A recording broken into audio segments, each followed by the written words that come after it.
Welcome back student. तो जैसा कि आप लोगों को मालूम हो ही गया है कि रेलवे ने आरआरबी, एनटीपीसी और ग्रुप डी परीक्षा के लिए तारीख की घोषणा कर दी है। तो सबसे पहले यहाँ पर आरआरबी एनटीपीसी की सीबीटी एग्ज़ाम होगी और आज इस वीडियो में हम आप लोग को पूरी डिटेल्स में सीबीटी एग्ज़ाम्स के पैटर्न, कट ऑफ और इसके पूरे सिलेबस की डिटेल्स जानकारी देने जा रहे हैं। तो पूरी तरह से इस वीडियो को देखिए, आपको हर तरह से समझ में आ जाएगी कि किस तरह से तैयारी करनी है।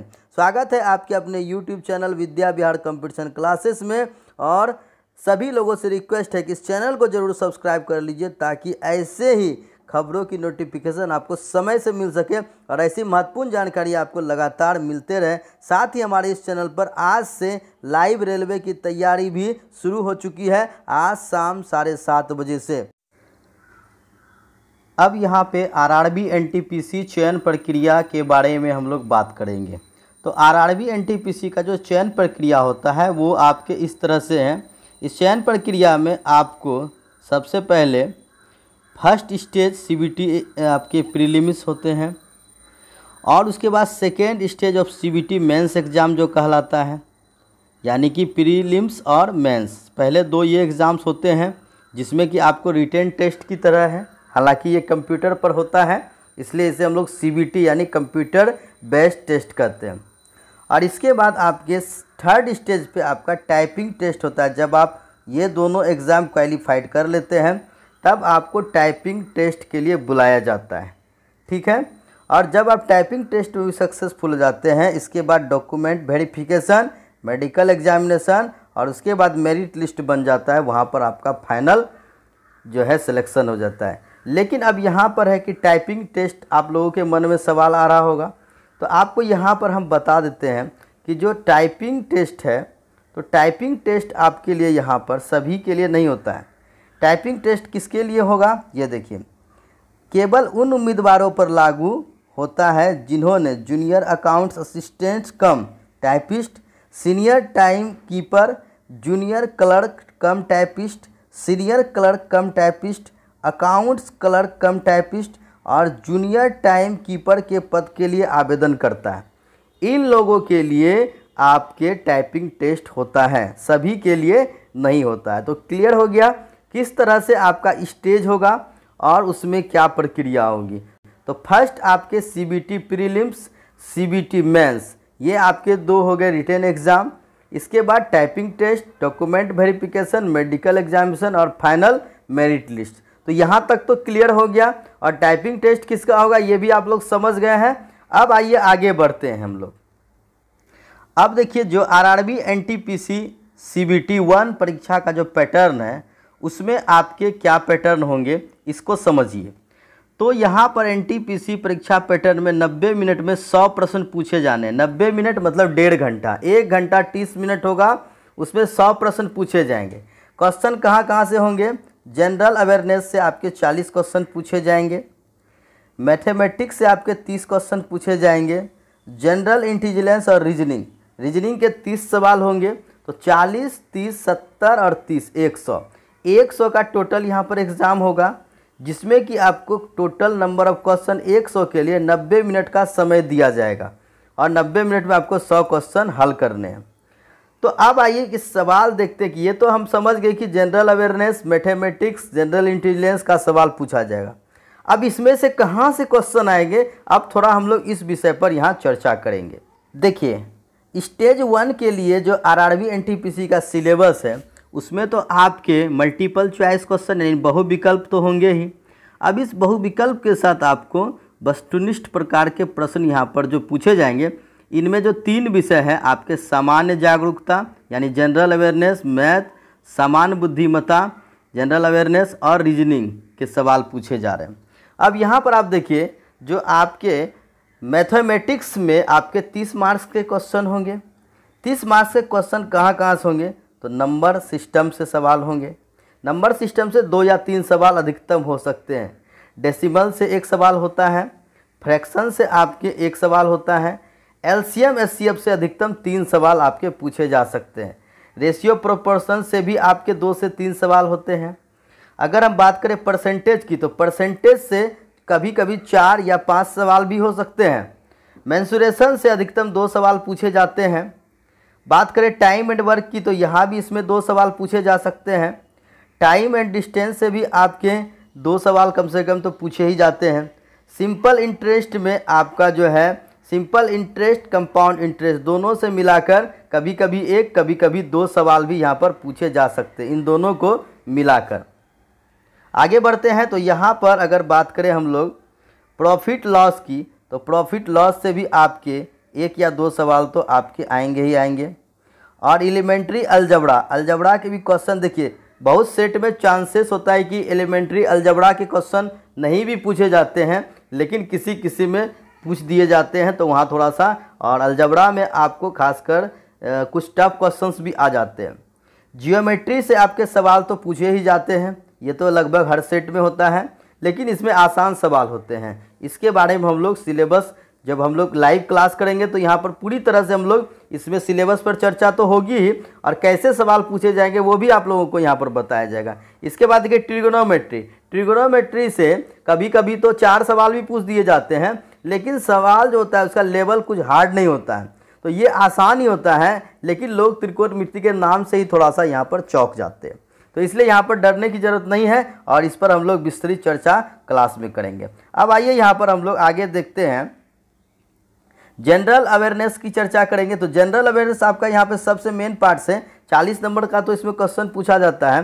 तो यहाँ देखिए जनरल अवेयरनेस में मेन आपके जो हो जाते हैं वो करेंट जो इवेंट्स है, वो करेंट अवेयर्स में इवेंट्स जो होता है वो यहाँ पर सबसे ज़्यादा मायने रखता है, क्योंकि आजकल ज़्यादातर एग्जाम में करेंट इवेंट्स का जो है यहाँ पर, और नेशनल इंटरनेशनल इम्पोर्टेंस, ये सभी चीज़ जो है आपका काफ़ी ज़्यादा मायने रखता है। तो करेंट इवेंट्स नेशनल और इंटरनेशनल लेवल पर काफ़ी ज़्यादा, तो अभी से लेकर जो आपके दिसंबर तक का जो आपका जो भी करेंट अफेयर्स आएगा वो तो कंप्लीट करना ही है। और इस बार देखिए सबसे इम्पोर्टेंट क्या है, कोरोना वायरस कोविड-19। तो कोविड-19 को तो बिल्कुल इसके हर एक टॉपिक्स को आपको पी जाना होगा, क्योंकि ये आपके लिए बेहद इंपॉर्टेंट है। कोविड-19 से काफ़ी ज़्यादा सवाल पूछे जाएंगे। और देखिए कोविड-19 के कारण जीडीपी पर असर पड़ा है, तो जीडीपी रिलेटेड भी करेंट अफेयर्स होंगे। और देखिए खासकर करेंट अफेयर्स कभी कभी आपका क्या होता है कि हम लोग सिर्फ सोचते हैं कि करेंट अफेयर्स मीन्स सिर्फ जो हाल फिलहाल में घटता है, लेकिन कभी कभी करेंट अफेयर्स के टॉपिक से रिलेटेड पुराने भी क्वेश्चन पूछे जा सकते हैं, जैसे कि कोरोना वायरस। तो अगर वायरस है तो वायरस से रिलेटेड हो सकता है कि आपको कुछ और भी क्वेश्चंस वायरस से रिलेटेड पूछे जा सकते हैं। तो करेंट जो अफेयर्स है उसके टॉपिक पे भी आपको ध्यान देना है, करेंट में क्या चल रहा है उससे रिलेटेड आपको जानकारी जो है वो आपको रखना बेहद ज़रूरी है। तो ये बहुत ही इंपॉर्टेंट चीज़ है। अब आइए देखिए, जैसे कि आपके स्मारक होते हैं, प्लेस और ये सभी जगह के बारे में पूछा जाता है, खेल है, उसके बाद आपके कला और संस्कृति के यहाँ पर हैं, इंडियन लिटरेचर है, भारतीय संस्कृति, उसके बाद आपके भारत का जो कानून है, व्यवस्था है, राजनीति है, ये आपका यहाँ पर सारा चीज़ ये आ जाता है। जनरल साइंस में आपके खासकर लाइफ साइंस जो है यानी ह्यूमन और नेचर से रिलेटेड क्वेश्चंस ज़्यादा होते हैं, खास करके जो आपके सीबीएसई यानी कि जो आपके एनसीईआरटी की जो सिलेबस है, तो 10th क्लास तक के सिलेबस को यहाँ पर फॉलो करने के लिए देखिए यहाँ पर साफ तौर पे कहा गया है कि 10th क्लास तक के सिलेबस को अगर आप फॉलो करते हैं तो सारा क्वेश्चन हम वहीं से दे रहे हैं। बिल्कुल यहाँ पर इंडिकेशन है, ये आपको बहुत ज़्यादा टेंशन लेने की ज़रूरत नहीं है। अगर आप अप टू 10th यानी कि 6 to 10th के अगर सारे विषयवार को आप धड़ल्ले से पढ़ते हैं तो आपकी तैयारी लगभग कंप्लीट है। तो इसलिए यहाँ पर इसको समझ लीजिए। देखिए इसके बाद history of India and freedom struggle यानी स्वतंत्रता संग्राम इतिहास, इसको पढ़ना है। इसके बाद देखिए यूनाइटेड नेशन है, इस तरह का जो भी संस्था है, चाहे आपकी यूनेस्को है, इस तरह का जो भी संस्था है, इसको आपको ध्यान देना है। Physical social and economic geography पे ध्यान देना है, भारत और दुनिया का। जनरल साइंटिफिक और टेक्नोलॉजी के बारे में आपको तो पढ़ना ही है, ठीक है। तो बिल्कुल यहाँ पर हम लोग आगे देखते हैं तो बहुत सारा है। अब देखिए developments including space and nuclear, जो नाभिक और अंतरिक्ष में क्या क्या डेवलपमेंट हो रहा है, तो इस पर भी आप लोगों को बिल्कुल ध्यान देने की ज़रूरत है। इसके अलावा आपका देखिए कंप्यूटर एप्लीकेशन हो गए, बेसिक्स ऑफ कंप्यूटर है, वहाँ भी ध्यान देना है। इन्वायरमेंट इशू है, वहाँ ध्यान देना है। और इसके बाद देखिए आपके एब्रीविएशन मतलब हो गया कि जैसे फुल फॉर्म वगैरह जो होता है इंपॉर्टेंट चीज़ों का, उसका ध्यान देना है। इंडियन इकोनॉमी पे ध्यान देना है। फ्लैगशिप गवर्नमेंट प्रोग्राम, भारत के द्वारा जो योजना चलाए जाते हैं। फेमस पर्सनालिटीज़ जो आपके मुख्य लोग हैं, जो प्रसिद्ध व्यक्तित्व होते हैं, उनके बारे में जानकारी रखनी है। Important government and public sector, सार्वजनिक आपके जो विभाग हैं और वो राष्ट्रीय विभाग क्या क्या है, सरकारी विभाग के बारे में जानकारी रखनी है। संस्था जो भी है इनके बारे में जानकारी रखनी है। तो ये संस्थान जैसे हो गए आपके, देखिए जैसे कि आपको गेल हो गए, भेल हो गए, ONGC है आपके, ये आपके जो है ऑयल इंडिया कॉरपोरेशन है। तो इस तरह से आपके बहुत सारे इस तरह के संस्था हैं जो कि आपको भारत के वित्तीय में सहयोग करते हैं। अब आइए यहाँ पर बात करते हैं जनरल इंटेलिजेंस यानी रीजनिंग पे हम लोग चर्चा करेंगे। तो रीजनिंग पे अगर हम लोग देखेंगे तो यहाँ देखिए रीजनिंग आपका इम्पोर्टेंट सेक्टर ये भी है। इसमें क्या है आपका रीजनिंग में खास करके competition of number and alphabet series. Alphabet series तो आप लोग जान ही रहे हैं, सबसे पहला तो अल्फ़ाबेट सीरीज ही होता है। उसके बाद आपके मैथमेटिकल ऑपरेशन जिसमें कि प्लस को गुना को इस तरह से हम लोग करते हैं, तो वो मैथमेटिकल ऑपरेशन हो जाता है। रिलेशनशिप हो गए आपके। इसके बाद आपके एनालॉजीज यानी कि जैसे कि समान सादृश्यता परीक्षण बोलते हैं, इसमें आपको दो चीज़ों के बीच तुलना करनी पड़ती है। एनालिटिकल रीजनिंग हो गया, इसमें भी आपको दो चीज़ों का अनुपात समानुपात वाला सवाल होता है। साइलोगिज्म यानी कि तर्क वितर्क। डाटा सफिशिएंसी, ये भी आपके जो है डाटा पर आधारित सवाल होते हैं। इसके बाद स्टेटमेंट कंक्लूजन यानी कथन निष्कर्ष में हम लोग को सवाल ज़्यादा पूछा जाता है। कॉर्सेस ऑफ एक्शन यानी कि देखिए कोई अगर हम लोग को कथन से हम लोग को कोई तर्क निकालना होता है, इस तरह का क्वेश्चन आता है, उसी में आपकी डिसीजन मेकिंग भी आ जाते हैं। कोडिंग डिकोडिंग में आपके जो अल्फ़ाबेट से रिलेटेड जो सवाल बनते हैं, तो इस तरह के। जमलिंग में क्या होता है, जैसे कि टूटे फूटे अक्षर हैं, मान लीजिए कि कोई वर्ड है उसको तोड़ फोड़ कर उसको फिर से सही करके एक मीनिंगफुल वर्ड बनाना होता है। वेन डायग्राम तो आप लोग जान ही रहे हैं, इसमें आपके जो होते हैं वृत्त चित्र बोलते हैं, इसमें आपके जैसे कि वृत्त पर चित्र बनाया जाता है, इस तरह के सवाल होते हैं। पजल आपके हो गए पहेली और उसके बाद आपके इंटरप्रिटेशन ऑफ ग्राफ यानी ग्राफ का जो आरेख बनता है वो आपके इसमें पूछे जाते हैं। तो ग्राफ को तो आप लोग समझ ही रहे हैं, ग्राफ आप लोगों ने तो किया ही है, जिसमें कि आपको डंडा लेख आ जाते हैं, ब्रिज चार्ट वगैरह। तो ये हर एक क्वेश्चन में एक ना एक सवाल इससे होता है। तो यहाँ तक आप लोग समझ चुके हैं। आइए अब देखिए यहाँ पर स्टेज 2 का जो सिलेबस है, स्टेज 2 में आपके टोटल 120 क्वेश्चन होते हैं। इसमें यहाँ पर आपके 120 क्वेश्चन में आपके जनरल अवेयरनेस से 50 क्वेश्चन, मैथमेटिक्स से 35 क्वेश्चन और रीजनिंग से भी 35 क्वेश्चन होते हैं। तो यहाँ पर भी बिल्कुल देखिए थोड़ा सा डिफरेंस होता है, सिलेबस बिल्कुल वही होता है, सवाल थोड़ा ज़्यादा होता है। यहाँ भी आपको 20 क्वेश्चन ज़्यादा हो जाते हैं, लेकिन समय आपको 1.5 घंटा ही दिया जाता है। यहाँ पर सिर्फ स्पीड आपको ज़्यादा रखनी होगी। लगभग सिलेबस वही होता है, ज़्यादा टेंशन लेने की ज़रूरत यहाँ पर नहीं होती है। तो यहाँ पर थोड़ा सा आपके जो है कुछ चैप्टर यहाँ पर RRB NTPC इतिहास का कुछ चैप्टर है, जो कि आपको ये सभी चैप्टर आपको हिस्ट्रिक जो आपके पीरियड है, प्री हिस्ट्रिक जो आपके प्राचीन इतिहास है उसको पढ़ना ज़रूरी है। हड़प्पा सभ्यता को पढ़ना है, वैदिक सभ्यता को पढ़ना है, इस तरह से। यानी कि देखिए कुल मिलाकर आप लोगों को लगभग सारे चैप्टर्स उसमें टच हो ही जाते हैं। मध्यकालीन जो इतिहास है, उसके बाद आधुनिक इतिहास है, ये सभी का आपको पढ़ते हुए चलना है। उसके बाद आपके राज्य व्यवस्था जो है, आपके जो इकोनॉमिक बोलते हैं, तो इकोनॉमिक में भी आप लोगों को लगभग हर चीज़ की जानकारी यहाँ पर रखनी ही पड़ेगी आपको। तो क्वेश्चन का कोई यहाँ पर क्लियर कट नहीं होता है कि कहाँ तक से पूछे जाएंगे। तो लगभग ये सभी चैप्टर में आप लोगों को सारे चीज़ पर ध्यान देना होगा और आप लोगों को प्लानिंग करना होगा। तो देखिए विज्ञान का जो सिलेबस है, तो अगर विज्ञान में भी आप देखिएगा तो सिलेबस में लगभग सारे chapter unit, motion, work energy, power, gravitation, pressure, flotation, surface tension यानी पृष्ठ तनाव, विस्कोसिटी, श्यानता, इलास्टिसिटी, प्रत्यास्थता, सिंपल हार्मोनिक, सरल आवर्त गति, तरंग, साउंड, ध्वनि, ताप, लाइट, प्रकाश, सब चीज़ लगभग यहाँ पर सारे टॉपिक से क्वेश्चन आते ही हैं।